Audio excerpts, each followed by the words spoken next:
Salut, bonjour, and welcome to francofille, the creative podcast. My name is Devin, and this is where I document my knitting and other fiber-related crafting. If this is your first time checking out the podcast, thanks so much for coming by, and if you're a returning viewer, thank you so much for coming back. I really appreciate it. You can find me on Instagram and Ravelry at @bdevin. I've also got an Instagram account for my Etsy shop. It's at francofille, so if you want to see a whole bunch of pictures of yarn, and sometimes posts about the dyeing process and also coupon codes, like there was one this week. Definitely make sure you're following at francofille.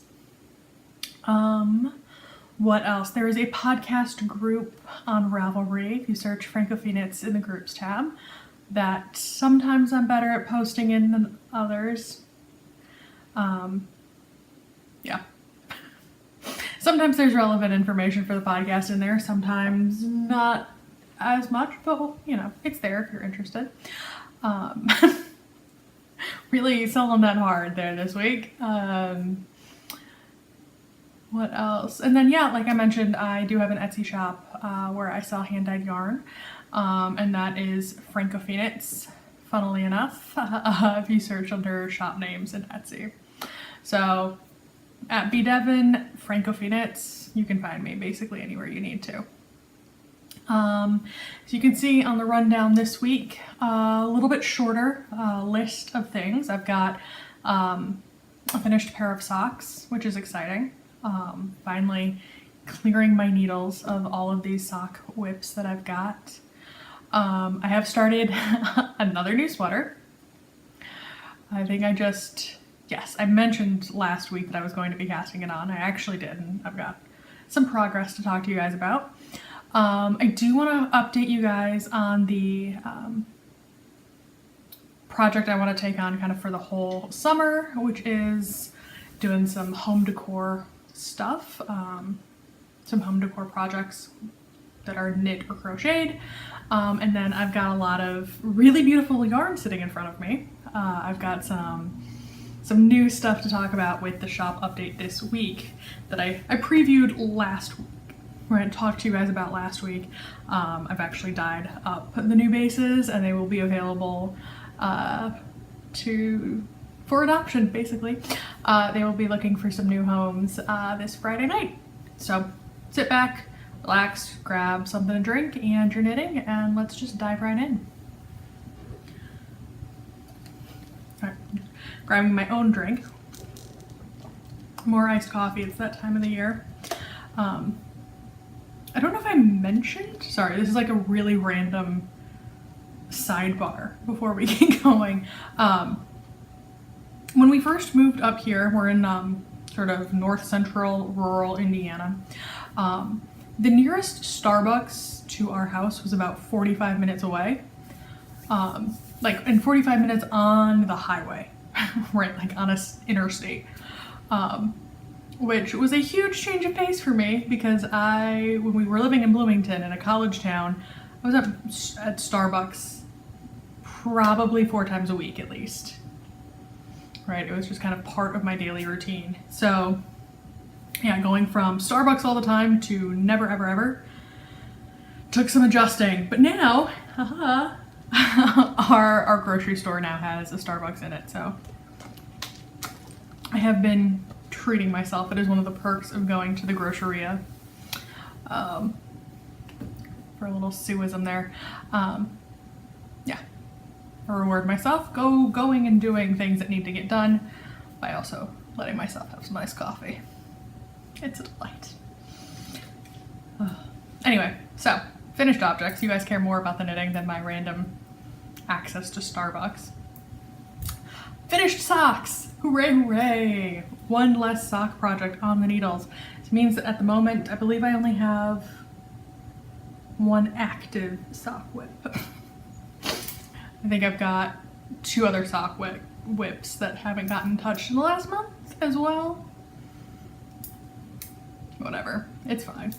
But I have an active sock whip left after, I think I had 3 sock whips a couple episodes ago. So I'm making progress. Anyway, These are a pair of vanilla socks. This is my Summer in Provence colorway. I've talked about these already.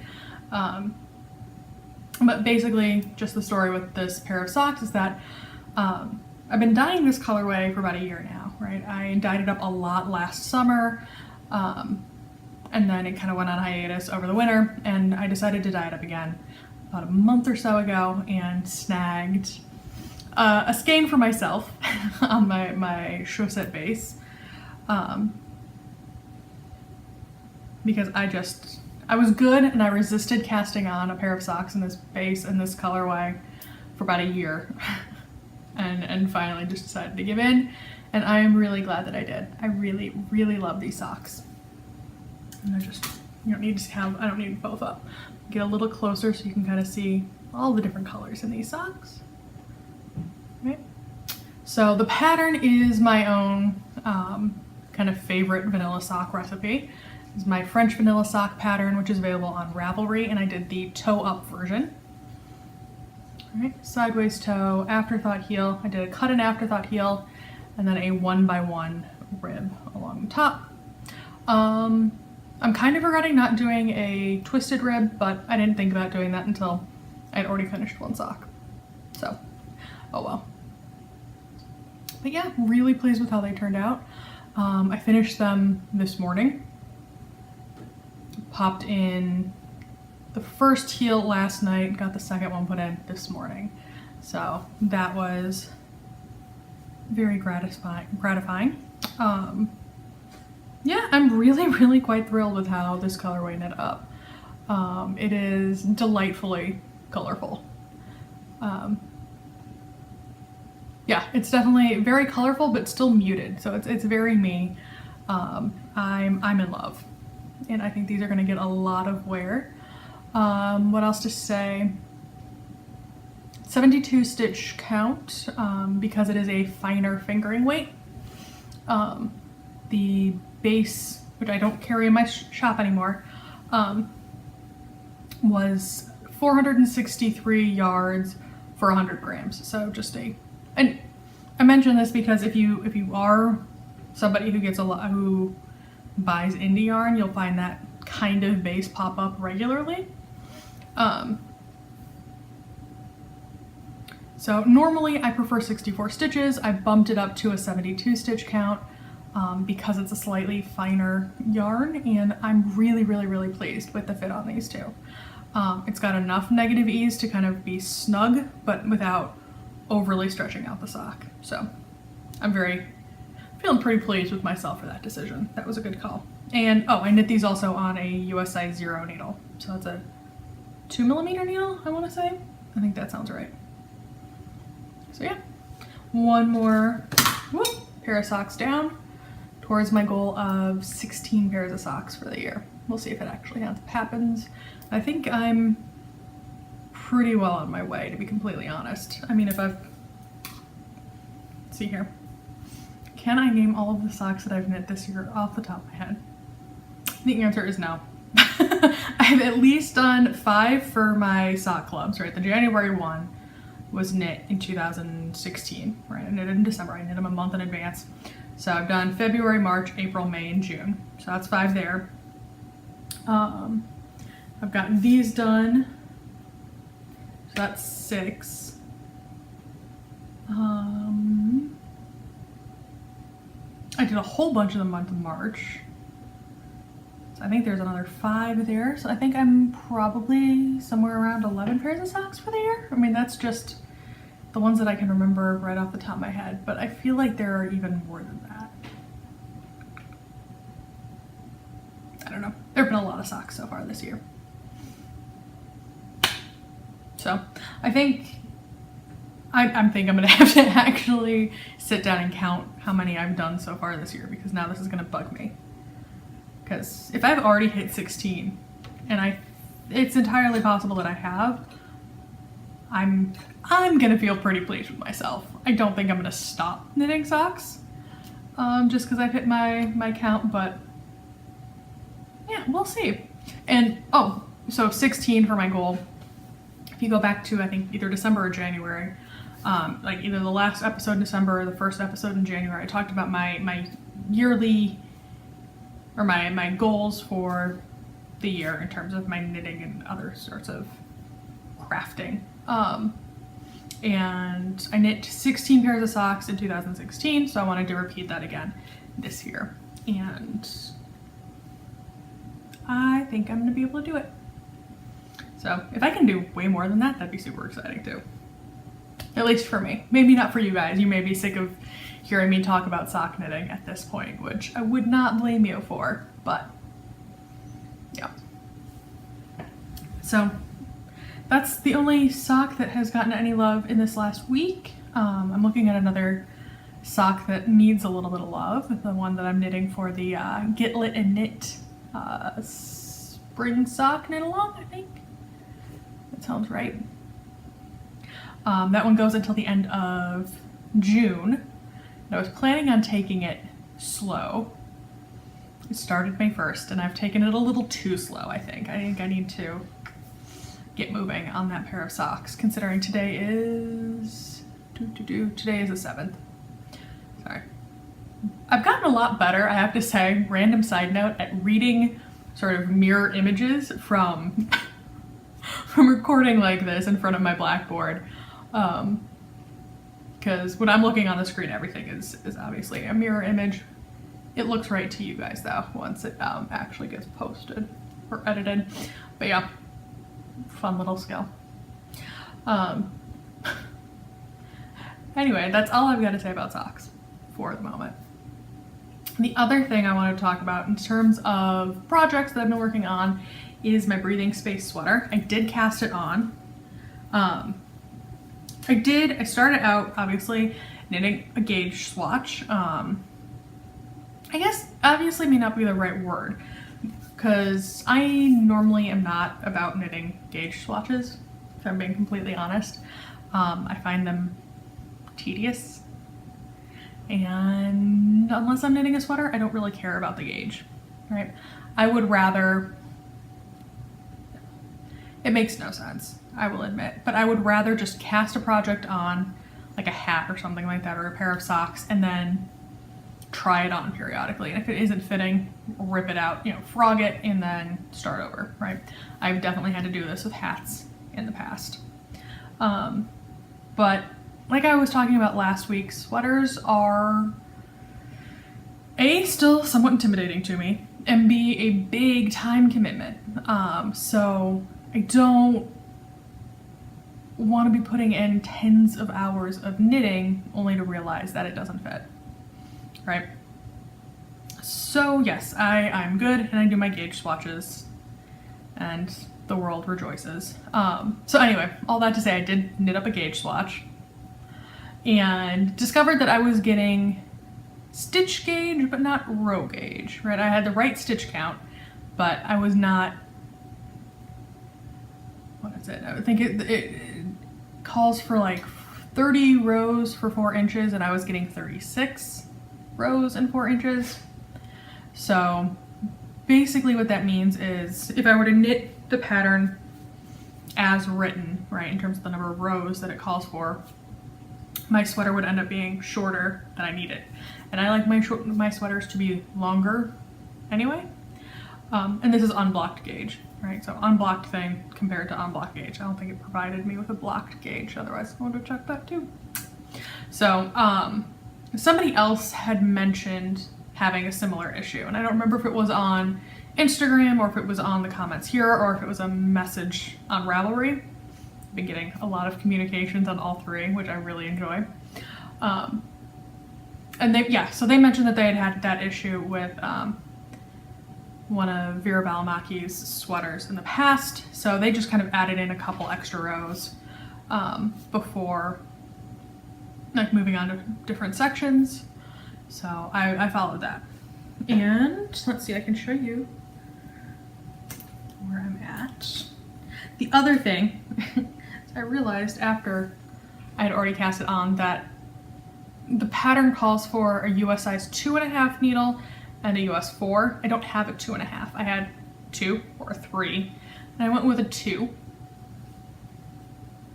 And so this theoretically should look a little bit more like a boat neck, but is more like a crew neck on me, which I'm okay with actually. Yeah, I'm glad I went with the 2 and not the 3, because I think if I went all the way up to a 3, it would be way too wide of a neckline for me. But yeah, I have not yet divided for the sleeves, and it is curling up on me at the moment, so it's going to be a little bit hard for me to show you, but it is a top-down raglan style sweater, right? And the 2 colorways that I am using are Whiskers and Modern Fair Isle. These are both Madeline Tosh Merino Light. Right here they are in the cakes. This sad cake of Whiskers. And it's interesting, like I expected from the skein Whiskers to be a much browner or maybe grayier color, but as it's knitting up, it's looking very gray, kind of a cool gray. And then, yeah, I've got 2 stripes now of Modern Fair Isle, right? And it's a little bit lower contrast so far than I expected as well. But that may just be because I only have 2 stripes, so I don't have enough to really compare, so it's not popping yet, but I'm actually quite pleased with the way they are playing together so far, right? And if it's a subtle stripe, I am kind of cool with that. I'm not about bright, crazy colors, except apparently in my lipstick and nail polish. But yeah, so making progress. I am getting close to the point where I can divide for the sleeves. What else? Oh, I think I mentioned last week when I was talking about this project that I was a little bit nervous about yarn chicken, that I had the exact amount of Whiskers, right, the main color, for what the pattern called for the size I'm knitting. And given that I'm adding in extra rows in order to make up for not meeting row gauge, I got really nervous that I was gonna end up with some sort of awkward crop top or something, or I'd knit it long enough in the body and then realize I only had enough yarn to do like cap sleeves or something like that, which, you know, is a look and could be cute, but not what I want. So I did go ahead and jump on Jimmy Bean's wool and order an extra skein. So we'll see if I even need it or not.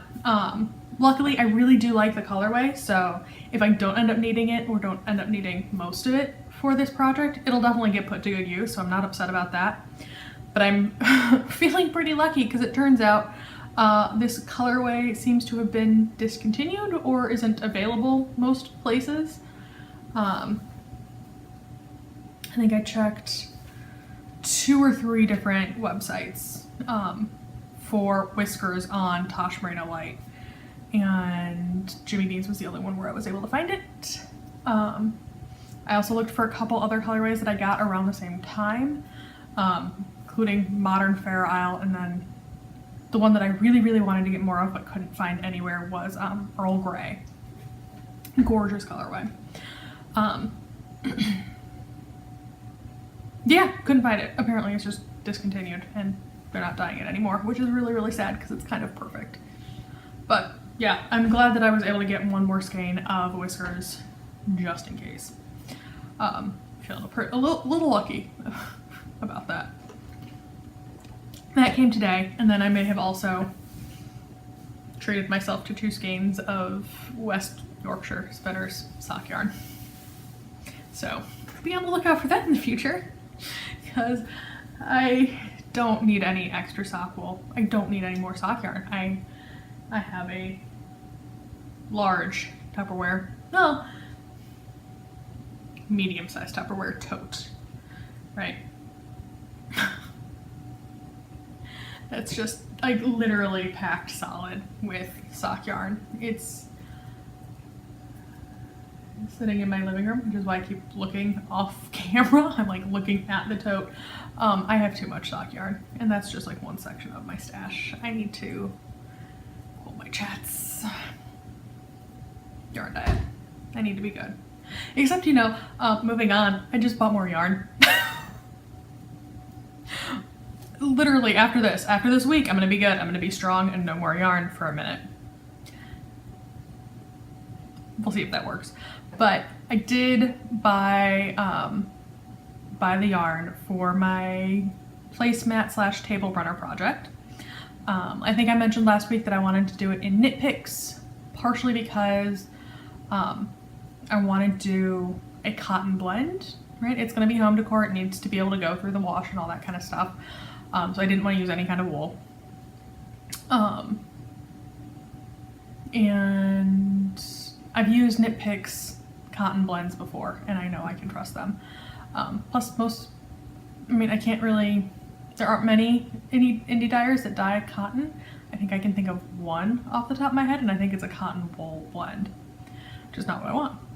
So anyway, knit picks. Hopefully that should be arriving soon. I think it's shipped. But I got 4 different colors of Cotlin, which is a DK weight cotton linen blend. And yeah, still haven't found a pattern that I like for the placemats. But I think I'm just gonna have to come up with my own pattern. I'm gonna play around with it. Stay tuned. Thank you for everyone who touched base saying that they wanted to participate. I think I'm gonna just do it as sort of an informal, let's do this and cheer each other on sort of knit along instead of one with prizes. But we'll see. Maybe it'll develop into something more depending on the number of people who join up. Yeah, considering I haven't even cast on for it, I don't really feel too pressured about setting up sort of rules and regulations about it just yet. Also because it's something that would run until September. I'm giving myself a little bit of time with this project. So yeah, we'll see. Definitely planning on, like I said, I got 4 different colors of yarn. So I will definitely be doing some sort of color work project for the placemats. I haven't decided what kind of color work thing I'm gonna do. Probably not Fair Isle, unless I decide I really, really want to, and I'll put some sort of backing on the placemats. Thinking probably either like a linen stitch, just kind of alternating rows, or some sort of mosaic knitting. I'm thinking the placemats I'm gonna knit. Although I did find some really cool crocheted, like mandala style, like circular placemats. So we'll see. I may run some options by Jordan. I was telling him about the project and he started getting a little nervous that I was gonna do crazy colors. Which apparently in his world are things like mint and lavender. Seafoam green was apparently a little wild for a placemat. So I think it's like navy, like a medium gray blue color, a natural linen sort of color, like oatmeal, and white. Which I'm actually completely fine with. I was hoping to have a little pop of extra color, but that was basically the palette I was playing around with anyway. So yeah. We'll see. I think they'll be good. I'm happy with my color choices so far, at least. We'll see if I'm still feeling happy once the yarn actually shows up. Who knows? But yeah, that is what is happening there. Man, I'm just flying through this. Let's see here. So the big thing this week is definitely the shop update on Friday. It's gonna be Friday the 9th of June at 8 p.m. Eastern. And I am debuting for the first time all of my new 100% cruelty-free yarn bases. If this sounds strange to you, go back and check out the shop update section at the end of last week's episode. But basically, I am working with a new wholesaler, a new supplier for my bare yarn, and I'm really excited about them because they are able to guarantee that all of the yarn that they produce is 100% cruelty-free. They work very closely with their their farms, their fiber suppliers. And yeah, and not only that, but I've got some new bases, right? So it's not all just merino, superwash merino and nylon blends, right? Yes, I spent the week playing around in the dye pots, experimenting and getting to know my new bases, and I'm really quite pleased with them. I'm super excited. And I'm really excited to kind of see how they take up the dye differently. So I've got 4 new bases. They're all fingering weight, and they're all about the same yardage. I'll talk specifics about them as I show them, but I'm working with a merino nylon blend, right? It's a staple for a reason, right? They're great for socks.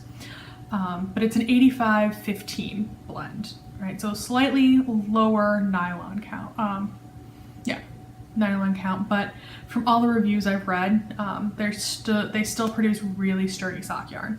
But I can tell you it is incredibly soft. I was really surprised because in its bare form, it feels like any normal sort of merino nylon blend, but dyed up and washed, like it's actually really, really, really soft. What do I have on? Yeah, these two. Is the other thing, kind of playing around, feeling like being able to identify all my bases by feel, right? That is kind of a thing for me. But yeah, so I've got that. I also have a 100% polwarth base, right? Superwash polwarth. That also is supposed to be really excellent for socks. It's a really strong fiber, really strong yarn, and it's supposed to give really good stitch definition. I haven't knit with it myself yet. That is on my to-do list for sure. But that is definitely, from everything I've read, including Scouring Ravelry, kind of looking at who may also be using this. Yeah, I'm really excited to knit a pair of socks in it and give you guys real feedback on, or personal feedback anyway, on how it wears. But yeah, so that one's fun. And then I've got 2 luxury bases as well, which are fun and new for me. I've got an MCN blend, merino cashmere nylon. It's 80-10-10. And it is amazing. It's so incredibly soft, and just takes dye beautifully. I'm really excited to show you guys. And then the last one I've got is a 100% baby alpaca that I think I'm the most excited about, and have already grabbed a skate or 2 for myself for an upcoming hat and glove project. I'm really excited about. It's so soft. And I talked about my love of alpaca last week, but for small winter accessories, hats, gloves, mittens, that kind of thing, I love it. It is my favorite. Seriously, like the warmest pair of gloves I've ever made were out of alpaca. They were just perfect, and unfortunately met an unfortunate end at the hands or mouth of my mom's dog. R.I.P. I'll just have to make some replacements. I know I can. So let's see here. I've got a couple new colorways, one that still needs a name, and I've dyed them up on a variety of bases, so lots to show you guys. The first one, I'm just going to go in order that I've got them in front of me. The first one is à la Bastide. I'll throw up like the written name. But it is named after and inspired by the house in southern France where my husband and I got married 2 years ago. I was looking through wedding pictures. Right, I've got it on 2 different bases here, so I'll show you both. Yeah, I was looking at wedding pictures this week, kind of reminiscing and all that kind of stuff, and decided that this needed to be a colorway, right? So it was this beautiful sort of traditional Provençal house, right? With gold stucco walls and really beautiful blue shutters. So So those are the two main colors. And then there's this giant tree in the middle of the backyard, the courtyard area. That was a plane tree, I guess. We don't really, no, I have seen them. I think it's a member of the sycamore family. Yeah, this giant tree, and it was like 300 years old. And we got married underneath the tree, and it just, I remember being in love with this silly tree. It just, yeah, it was gorgeous and shady in the backyard because of it, and just absolutely beautiful. They had lavender growing. I mean, it was really just the absolute perfect place. So, kind of all of the different colors. So I've got this dyed up on the sock blend, the 8515, and on the polwarth. Right, here's the polwarth. Right, slightly chunkier. They're the same yardage. They're both 400 meters for 100 grams. So that's 437 yards. Right, and you can see that the speckles are a little bit chunkier on the polwarth. Just the way it takes the dye slightly differently. All right, they're a little bit finer on the Merino Nylon blend. But yeah, really love this. Right, so it's green speckles and gray and purple on the blue and yellow. Right, it's really, really pretty. I really love this colorway. I'm really excited about it. So yeah, I'm gonna have some of this in the shop. What else? Oh, I did dye up a little bit of Monet. This is on the MCN blend, and I am obsessed with the way that the MCN blend takes speckling. Right, like it really is awesome at preserving the micro speckles. Right, like they really do just stay really, really nice and fine. Right, it's almost like the perfect blend for speckles. Right, and it really is just the softest. Well, not the softest, the alpaca is, but it's so incredibly soft. Yeah, it's gorgeous. I also dyed it up in one of the new colorways that came out this week. This is artichoke. Just having fun. Right, which is this really gorgeous variegated colorway, no speckles, but it's got this really gorgeous dark purple, kind of pale green and gray, right, all together. And I've also dyed that up on the polwarth as well. Right, artichoke is available both on MCN and on polwarth. Okay. So that's 2 each on polwarth and MCN. The other one, this isn't my as of yet unnamed colorway that I'm really surprisingly pleased with. I was just kind of playing around with the sock base. Right, and these are actually the same. It's just they twist up differently. So it's, I don't know, kind of a sunset sky sort of colorway. At least the sunsets we've been getting around here lately, right? With a lot of blue and gold and orange. Right? Don't have a name. I really love it. And yeah, like I said, it's on the sock blend. One of these may end up finding its way into my stash of sock yarn that doesn't need to be expanding at all, but it is so incredibly soft, and I just absolutely love it, the way that it took up the color. Like seriously, this is absolutely my happy place in terms of colors.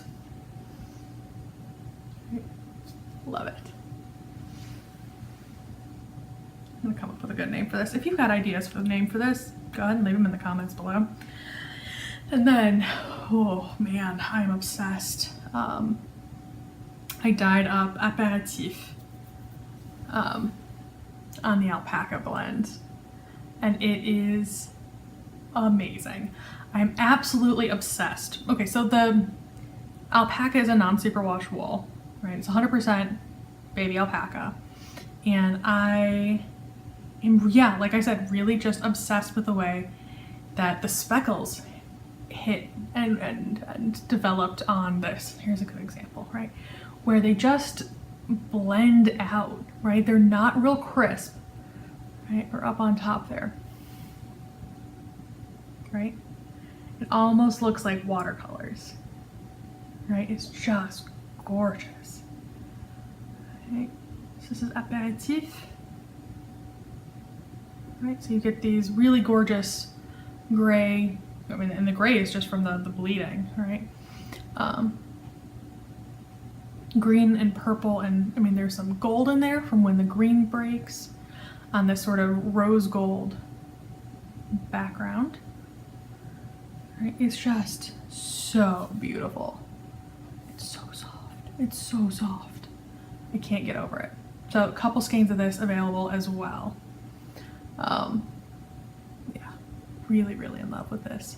So alpaca, and again, okay, I forgot to give some yardage info. Alpaca's like the polwarth and the merino nylon blend. It's 400 meters, 437 yards for 100 grams. So again, a true fingering weight. The MCN is a little bit chunkier. It's 350 meters, so I think that's like 382 yards. It's a little bit thicker, but still definitely within the sort of normal realm for a fingering weight. Yeah, all of these available now, or at least will be on Friday. Will be available on Friday in the shop, and I am so super thrilled with them. So excited about these new colorways and these new bases. They're so good. Sorry, I'm like trying to find a good way to show them all at once, and it's kind of awkward and hard. But yeah, I'm definitely feeling blues at the moment, apparently. Yeah. Yeah. Trying to think of anything else that's been going on. So trying to think anything else. Yeah, not a ton of knitting really. I mean, I put in a lot of work on the sweater and got the socks finished, right? But most of my time this week has been put in on dyeing. So we shall see how things progress in the future. But I'm trying to think if there's any other blather to share with you guys. Oh, so Jordan and I have been amused periodically since we moved up here at how well I am adjusting to life in the country. I grew up in the suburbs of Chicago and then kind of bounced around from college town to college town, so I've never lived anywhere near as rural as where we live now, right? Like I thought Bloomington, Indiana was rural, and that's like a town of 60,000 people, right? Like that's kind of my scale. And now I'm literally surrounded by farms. Yeah, our property is surrounded on 4 sides by cornfields, or at least this year they're all cornfields. So we had a little example of my adjustment to life in the country this last week, where Jordan and I were driving somewhere, and I made a comment about how I was glad that I was glad about what was being planted in the fields on either side of our street, because last year corn was planted on both sides, and by September it was like driving down a hallway, right? Because the fields come right up to the street. There's maybe like 3 feet of buffer between the road and the start of the field, right? And so, you know, driving through, especially at night, it got dangerous because deer would come popping their way out of the corn and you wouldn't be able to see them until it was right there. And so this year, one of the fields is being planted with soybeans instead, and so I'm really excited that at least at night I'll be able to see the deer coming from that direction a little bit easier. So yeah, I was talking to Jordan about this, commenting and pointing out like, oh yes, clearly they're planting soybeans here. And he just turned at me and he's like, yeah, I think you're adjusting. I think you're adjusting to life in the country pretty well. If you're talking about what's being planted in the fields and how it'll affect driving and your ability to see deer. Okay, I've got my Starbucks now, so I'm all about this. Best of both worlds. But anyway,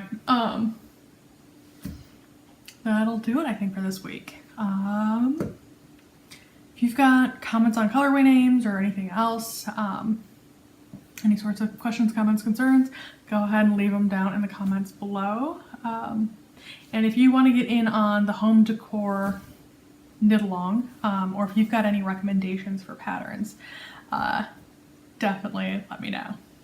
All right, I'll see you guys again next week. Bon tricot, happy knitting. Bye.